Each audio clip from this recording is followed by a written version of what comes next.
While we all know that for a rapper, the capability to have an acrobatic flow, dynamic vocal tone, and lyrical wit are essential skills to master in order to be considered among the greatest rappers of all time, an often forgotten value that an artist must have is the ability to create life-changing songs for the audience to relate to and sing along with for the rest of their lives. In today's video, we're gonna break down 7 rap songwriting secrets that nobody tells you about. We'll not only be discussing why the greatest rappers of all time use each one of these hip-hop songwriting tactics, but also how you can do it too if mastering rap songwriting is a goal for your music this year, or if you're just a fan of the art form who is curious about the secrets of rap songwriting that the greats use. Now, before we begin, if you are one of those viewers who actually wants to make a full-time career from rap, be sure to pick up our free video course, The Top 20 Songwriting Secrets of Full-Time Rappers, which will tell you exactly how to get started writing songs worthy of a full-time income. We're talking about 6 figures a year and above, as we've done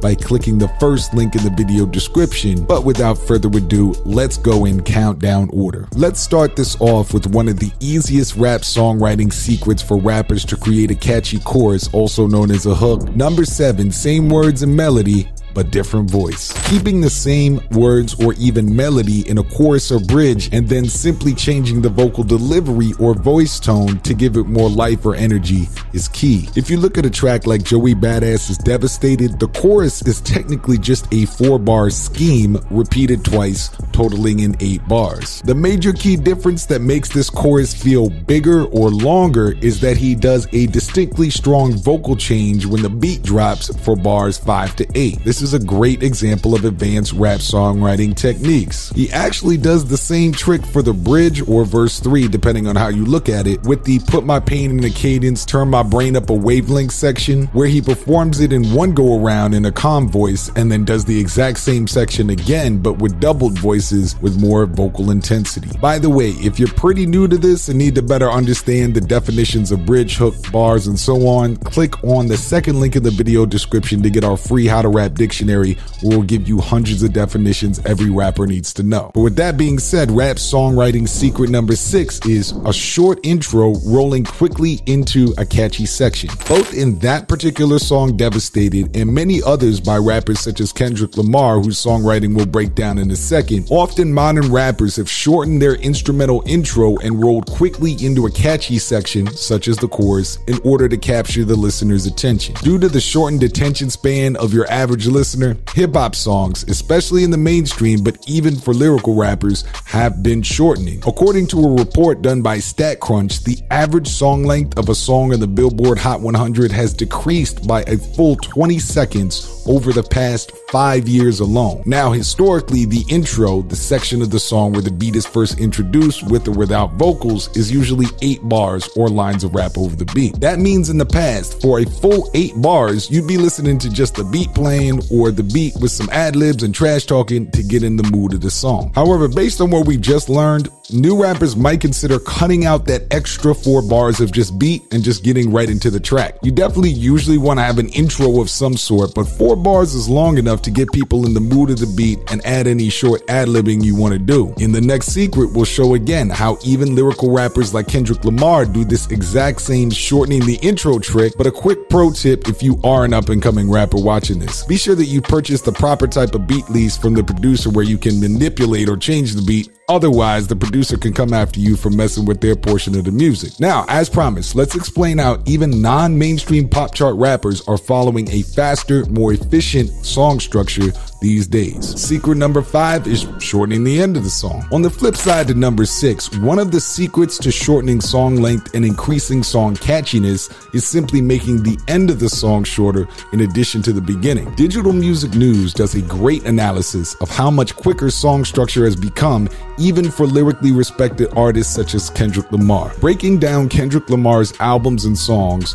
we found that Good Kid, Mad City from 2012, the 5th track, Money Trees, starts at the 19th minute. In To Pimp a Butterfly from 2015, the 5th track, These Walls, starts at the album's 16th minute. And in Damn from 2017, just 5 years later from Good Kid, Mad City, the 5th track, Feels, starts much sooner at the 12th minute. The average track length of Good Kid, Mad City from 2012 is 5 minutes and 37 seconds. All tracks from that 2012 album are 3 minutes and 30 seconds or longer, and even some tracks are as long as 6 minutes. Damn from 5 years later has an average track length of 3 minutes and 57 seconds, almost a full 30 seconds longer than Good Kid, Mad City, and the entire length of the album Damn is almost 15 minutes shorter than Good Kid, Mad City. So looking at this graphic for a minute, you can see that although Damn includes some of his biggest hits from that album, such as DNA and Humble, we still arrive at the 5th and 10th songs much faster than his earlier albums, partially because the intro's starting off quicker and the endings of the tracks are not wasting too much time. We should also note that J. Cole, Kanye West, and Nicki Minaj have both shortened their song length by more than 10% over recent albums, according to that article. Rap songwriting secret number 4 is introducing the chorus within the first 30 seconds. Now let's build on how newer artists can step-by-step change their song length without artistically compromising their work. Spotify's own website explains to us that streams are counted in Spotify for artists when a song is streamed for over 30 seconds. That means that you need to keep the listener's attention in a big way for at least 30 seconds. Now, we should all understand that the chorus is the most entertaining part of the song, even in hip-hop, for the mass audience. While many hip-hop heads enjoy the lyrical dexterity, storytelling, and consistent wit of longer 5 Fingers of Death style rap, if you're looking to spice up your songwriting specifically and get a more broad audience flocking to your music, one of the easiest tricks in the book is front load the song, so to speak, by giving them a catchy, memorable chorus quickly and then filling in your lyrical skills a bit later in the song. It's a bit like a movie theater or a club. Convince them that it's worth paying the ticket price or the entry fee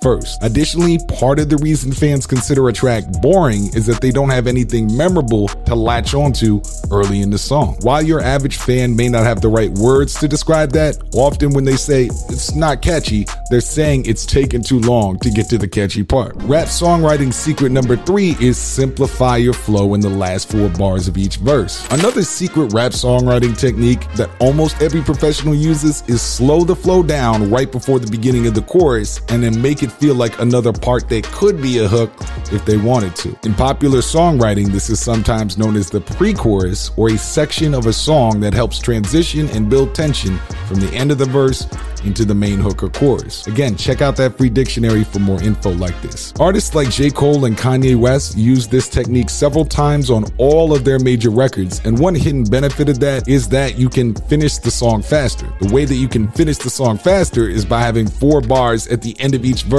that are intentionally simpler, both for the audience to listen to and for you to write, so that it's easier to create the song and translate into a major catchy anthem for people to listen to. So when you simplify the last 4 bars of each verse, you vastly increase the chances that people will consider your track to have hit potential as opposed to skip potential. Building on the J. Cole reference, let's go to secret number 2, the J. Cole method of layering a hook. J. Cole's Power Trip is a masterful example of how to beef up choruses while keeping the listener feeling like it's still a catchy, simple, chart-ready song. Let's quickly look at each section of the song in combination. First, we have the call and response, Got Me Up All Night, along with variations of All I'm Singing Is Love songs, etc. Next, we have We Are, and Yeah. We have those in the intro and We Are in the chorus, so he's gonna layer that in and out throughout the intro and the hook. Third, we have vocal runs. That's the background voices and oohs you hear to add fullness to the track. And last, we have the pre-chorus. Again, we've defined the pre-chorus for you, but it's in between the verse and the chorus and it builds tension. We go more in depth on the songwriting course, but let's roll into number 1. Write more songs than needed. Our final secret here is to write more songs than needed for every project or release that is planned. The philosophy behind this is as follows. First, nobody shoots 100% from the field, even Michael Jordan.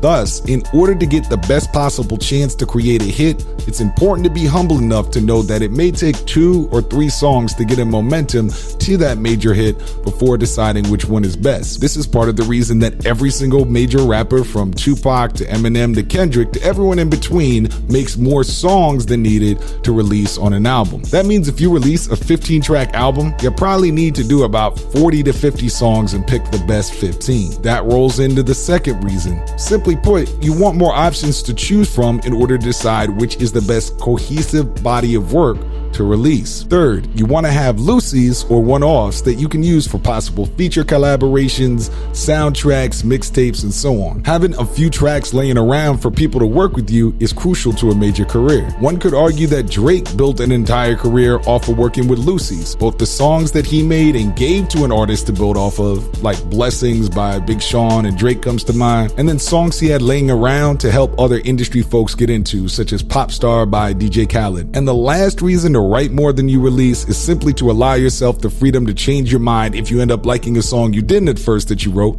It happens. Or if you think you like a song and that it will catch buzz, then a few months pass and you realize that the beat is out of style and you don't have to release it and you have many other tracks to choose from. By doing it this way, you can have both quantity and quality of music rather than just the hoping that every single thing you write every once in a while is quality over quantity, which just isn't the case if you're not writing enough. Now, we've given you a lot here, so I want to see you in the comments. What do you think is the catchiest rap song of the 2020s? Some of the stuff we've discussed here can be even shown in those very things that you'll put in the comments. And of course, be sure to pick up those free courses for even more information.